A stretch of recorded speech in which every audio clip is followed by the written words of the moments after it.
What's up, gangsters? It is time for another Rube Goldberg two-part build review. Now this one is kind of cool, kind of different. It's another tractor, and I love me some tractors. They are lots of fun, and I have an emotional attachment with them because of growing up on a farm. So when the Thunder Models kit of the 1/35th scale case VAI came out, I was interested. And when Jim Starkweather at Kitmaker Network decided to send me one to build for his channel, his website, I was even more interested. So that's what I've got for you guys. It's been sitting here for a while because I've had a kind of a little simple vignette in mind that I wanted to do of basically a workshop scene. And so that meant that I needed to get a couple of other things to go along with it. And I initially started out with the Tamiya / Italeri German maintenance crew kit because it's got some cool things in it, like a workbench and a cutting torch and some various other stuff.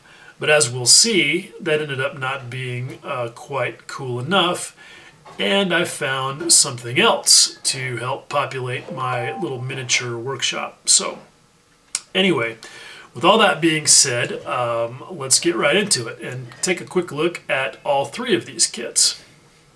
Okay, as you can see, this thing comes in a pretty small box, which should be no surprise because the case VAI is actually a very small tractor. It's basically almost a glorified lawn tractor. I mean, it's got a little 4-cylinder gasoline engine. I don't know the technical specs of it, like horsepower or anything like that, but this is a small tractor that is basically limited to pulling things around. Very small plows, or you could move an aircraft with it, that kind of thing, which is a lot of what the Army used it for in World War II. But suffice it to say, you can see from the size of the steering wheel relative to everything else, this is not a big tractor. So anyway, small box. And it's only a couple of sprues. But let's take a look at the instruction sheet first. It's pretty straightforward. They tell you exactly what you need to know, nothing more, nothing less. But one thing I do like about it is that it's not cramped. They weren't worried about saving trees, and they gave you large illustrations that do a good job of showing you how the parts are supposed to go together and how they need to be oriented. And they give you a collection of little symbols here for things like string or wire, which is a little odd that they want you to use that for the fan belt, since fan belts are flat. As you'll see, I used Izu 0.4 millimeter tape for that, which worked really well. At any rate, it's pretty straightforward. One thing you do want to note, though, is right here, this thing X1, I kept thinking that that was referring to gloss black, Tamiya X1. It never occurred to me that there is a portion of one of the sprues that's labeled with X's, and I'll show you that here in a minute. But what it is basically little bitty bolt heads that you're supposed to slice off and glue on there. So in case you're wondering what that means, that's what it's all about. Anyway, you can see, again, there's not a whole lot to go over with these instruction sheets. They are pretty straightforward, and they do a good job of laying it all out. There you go, just a few pages. There are a couple of things where I might recommend building things in a little bit different order than what the instructions want you to, and places where you might watch out for things that can go on one way or the other. These little brake pedals, they can get swapped around with the clutch pedal, so you want to be careful of that.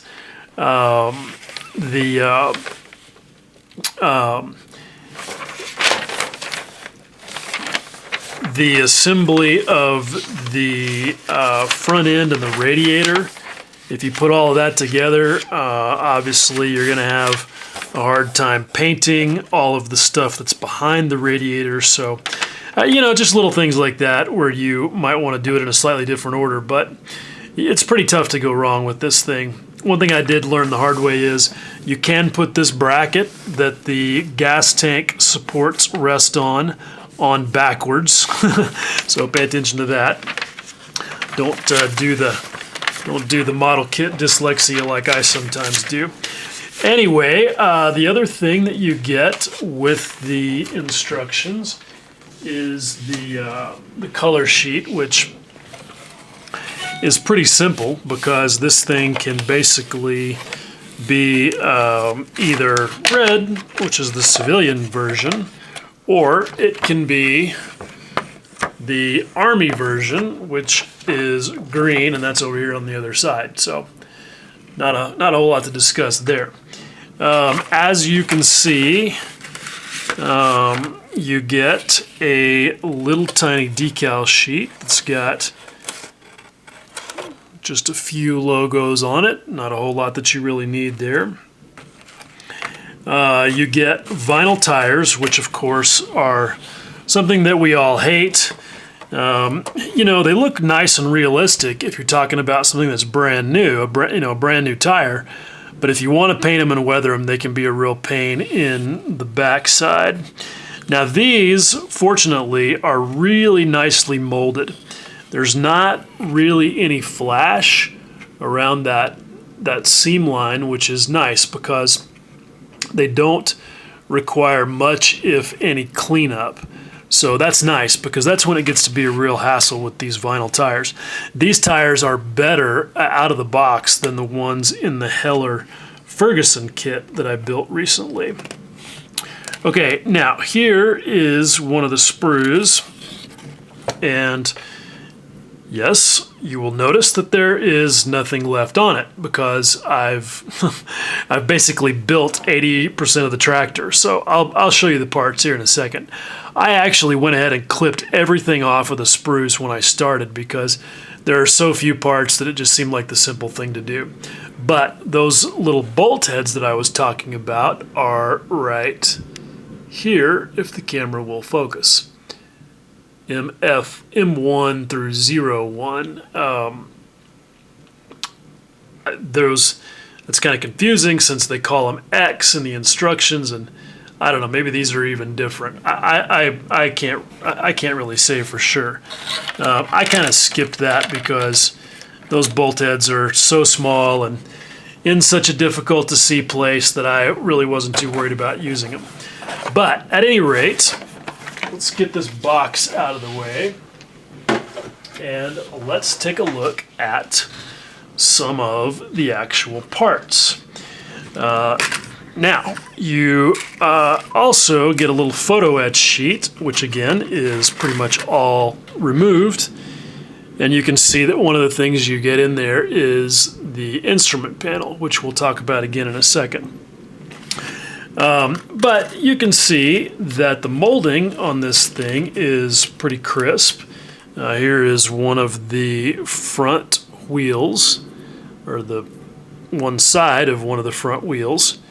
And if I can hold on to it good enough, you can see that the molding is pretty nice and pretty crisp. It's good detail. Overall, this kit is not super detailed, but kind of again going back to that comparison with the Heller Ferguson kit, there could have been more detail, but the detail that's there is not too bad. And the molding on this thing is really good. I didn't find any flash that I recall. It's been about a month since I built this, but I didn't find any flash that I recall. The ejector pin marks are pretty minimal. I actually did not have to deal with even one ejector pin mark on anything that's visible. The closest you come is here on the insides of the fenders. So again, unless you were going to have one of the wheels off, you'd never even see those. So it's good from the molding perspective.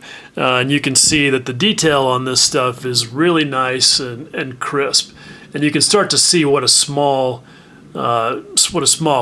kit and what a small model this thing is going to make. I mean, that's the hood, and it's not even 2 inches long. But they did a good job with the detail.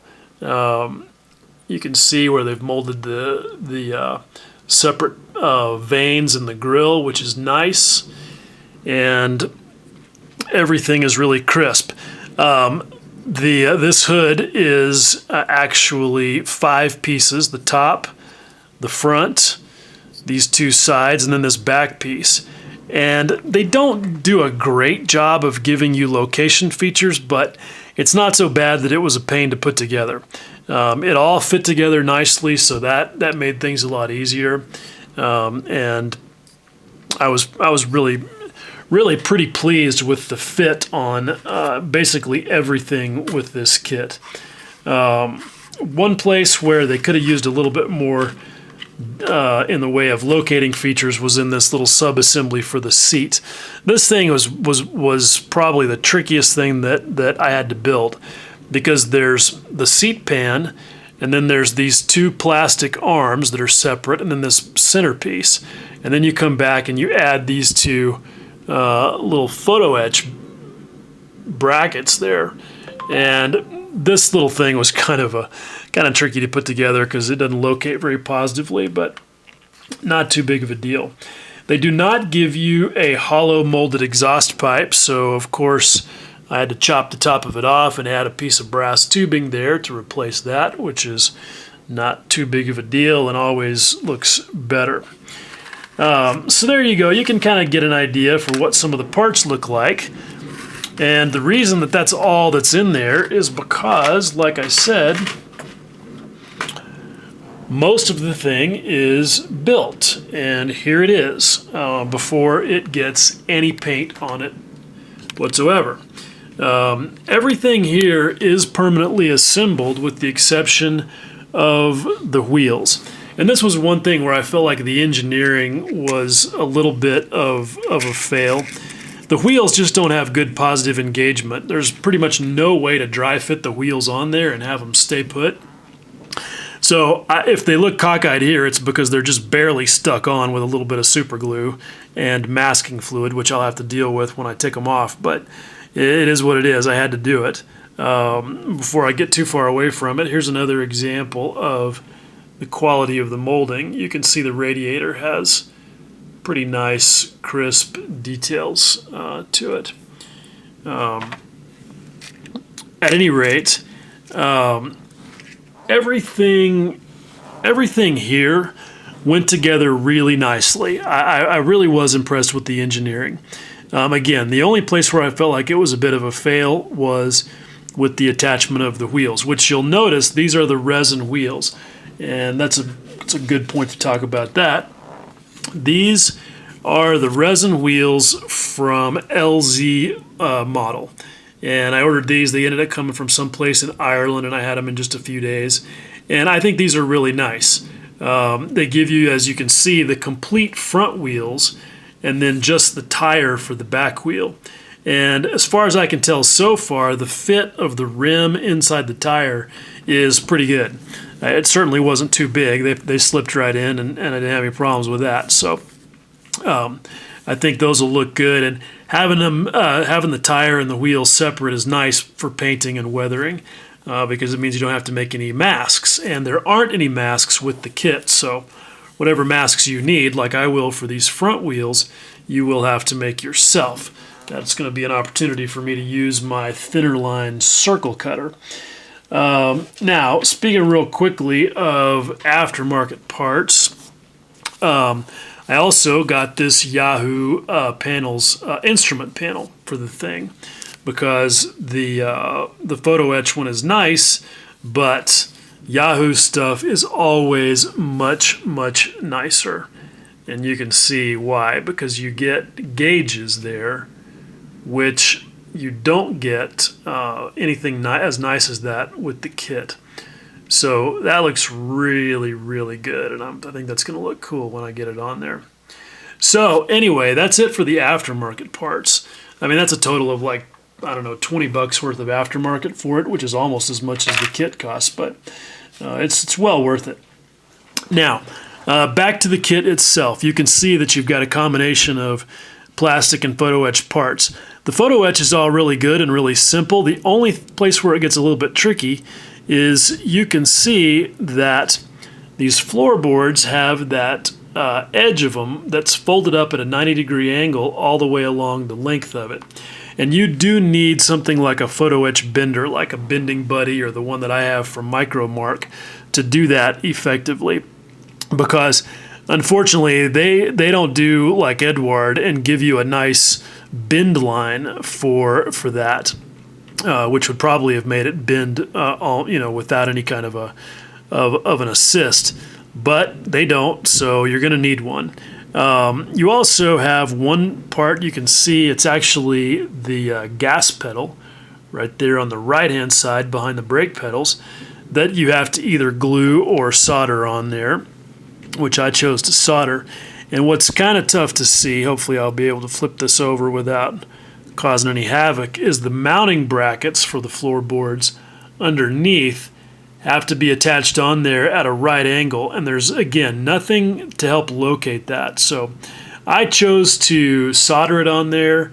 I used a very sketchy positioning setup that allowed me to hit it with my little soldering torch very quickly and immediately melt the solder paste that I use, which is fantastic stuff. If you haven't seen it and you like to solder photo etch, this is the stuff right here. It's fantastic.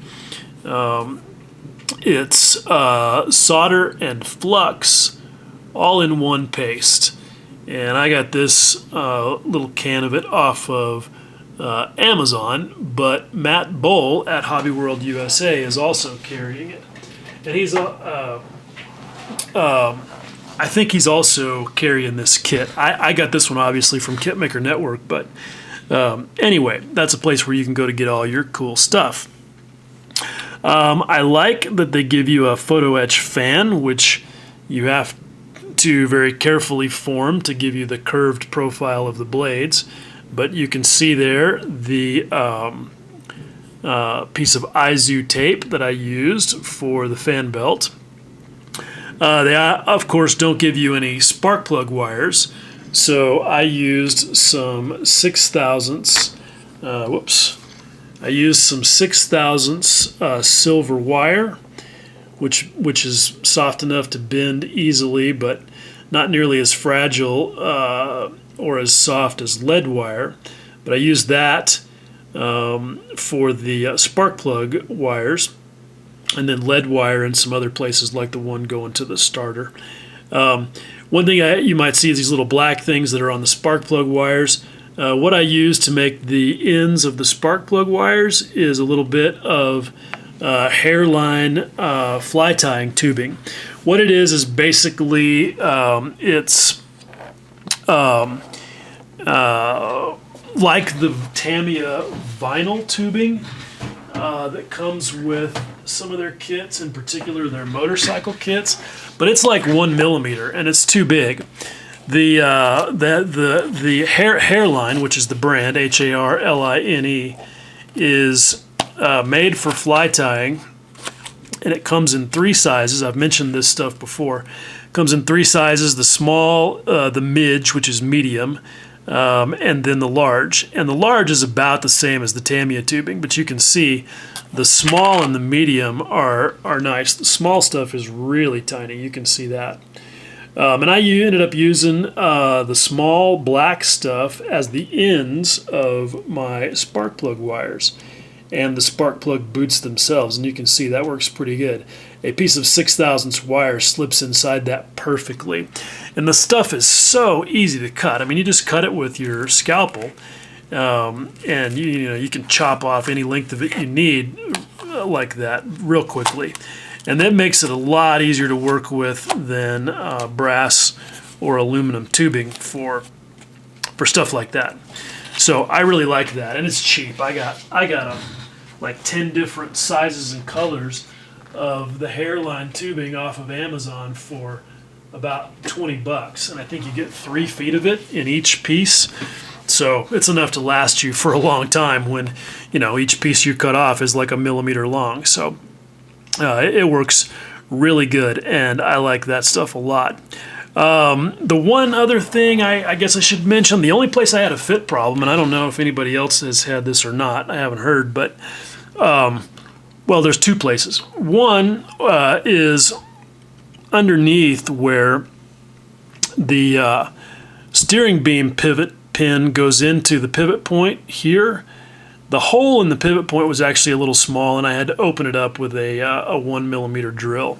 But, you know, that wasn't too big of a deal. The other issue was that the fuel tank was a little too wide at the back end to allow the hood to easily go on as far as it was supposed to. So I ended up removing a little bit of material from the inside of the hood using my Proxxon to make it where it'd slide on there properly. I could have taken material off the fuel tank itself, probably a little easier, which would have been fine because I'm gluing the hood on and the fuel tank won't be seen, so no big deal there. One reason I'm gluing the fuel tank on, which is a little bit of a disappointment if you want to have the hood off, is because there is no battery, which is normally right behind the gas tank here.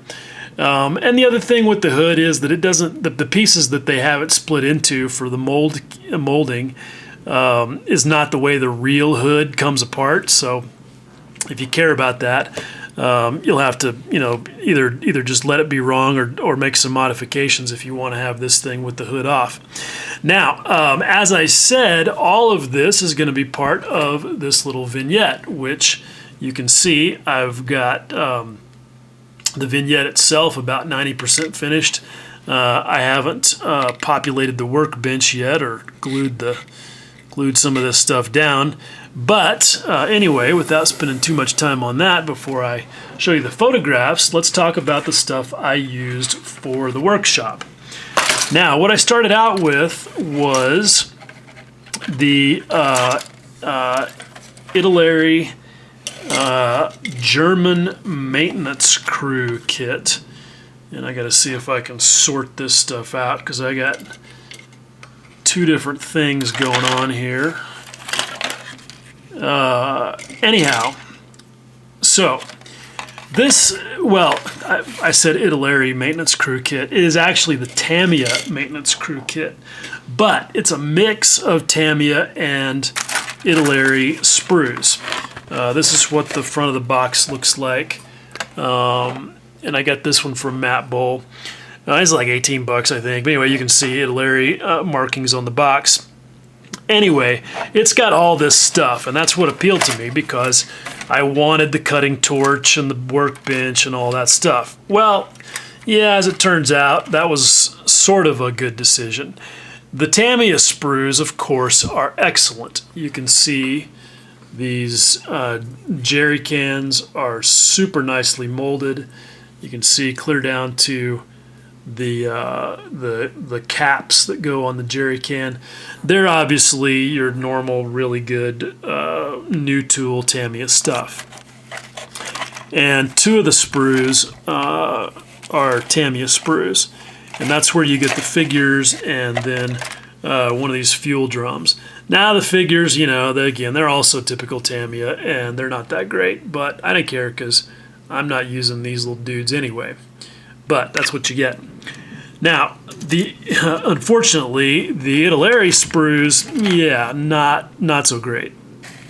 You get the workbench, the cutting torch, you get a bunch of oxygen bottles, you know, a gas bottle, so it's good. You get all the stuff, and some of it's fine. I mean, you know, the oxygen bottles you can't really screw up.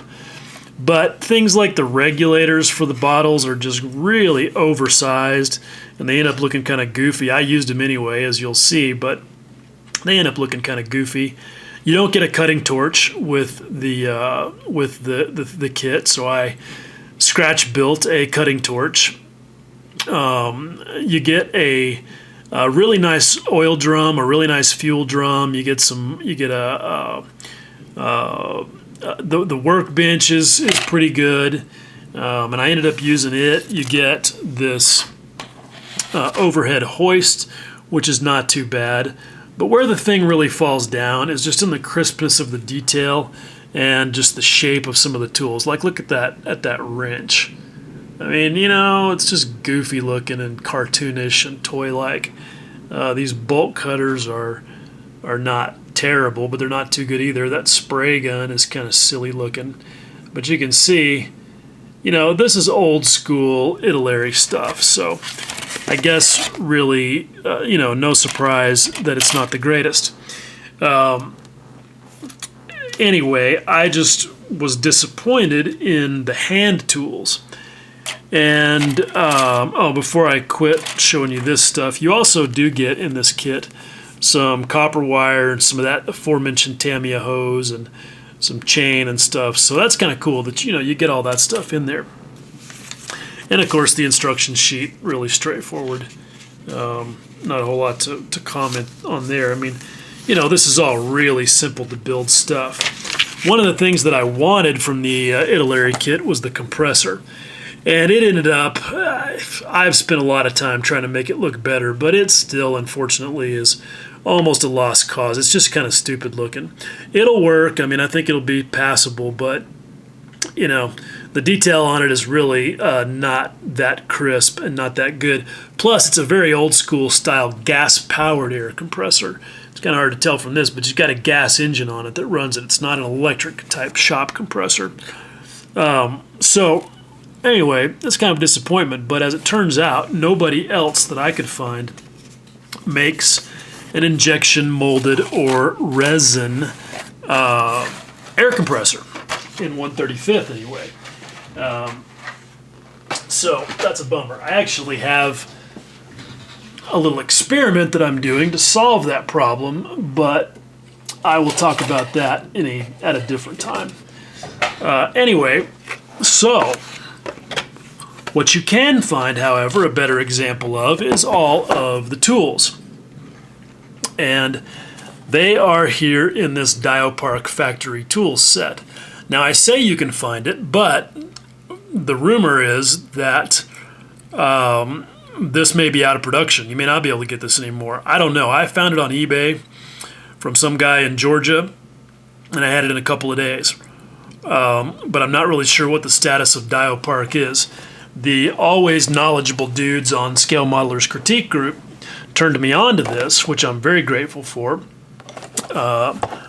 But some of them then later said that it may no longer be available because Diopark may not be in business anymore. They are a South Korean outfit. So anyway, who knows? But if you can find it, it is really super cool. I mean, look, just dig on this. Look at the tiny little hand tools. I mean, how freaking cool are those? It's got a pair of wire cutters right there, some scissors where you can even see the pivot point, some scissors that are closed up. I mean, look at how nice and crisp those are. Some channel locks. I mean, look at this. Look at these crescent wrenches right here. They've even got the Diopark logo, or whatever you want to call it, molded into the handle, just like a real crescent wrench would. I mean, the detail on those is just fantastic. And you get 3 sprues of really cool stuff. One sprue is mostly the hand tools, and then you get a sprue that has parts of the desk, and you can see that it's got really nice wood grain molded into it. It's kind of hard to see in this light, but really nice wood grain. And then you've got this sprue that's got just some of these odds and ends of parts. A couple of hydraulic jacks, buckets, some valves, an oil can, a bench grinder, which is awesome. It's got a bench vise also, which I've already painted and mounted on the workbench. An anvil, some nice little funnels. I mean, it's just really cool stuff. Just fun stuff if you are making a 1/35th scale shop or maintenance diorama or vignette or whatever. That stuff is super cool. So I really hope that Diopark is not out of business and that it is still possible to get those, because they are really neat. So anyway, that's the story. Those are the 3 kits that I'm working with to make this little vignette, which will hopefully be completed sometime in the next couple of weeks. And I'll be back with another video to show the finished project. Okay, so there you go. That's it for now. That's a quick look at what I've got going on with the Thunder Models kit and my little workshop diorama. Hopefully, as soon as my paint arrives from Matt Bull at Hobby World USA, I will be able to get on with finishing the tractor. And hopefully that'll go pretty quick and smooth, and I'll get right into the fun part, which will be, of course, weathering it and making it filthy. And then I'll be done, and I'll be back to show you guys the results. For now, I hope you found this informative and useful as always. Much love.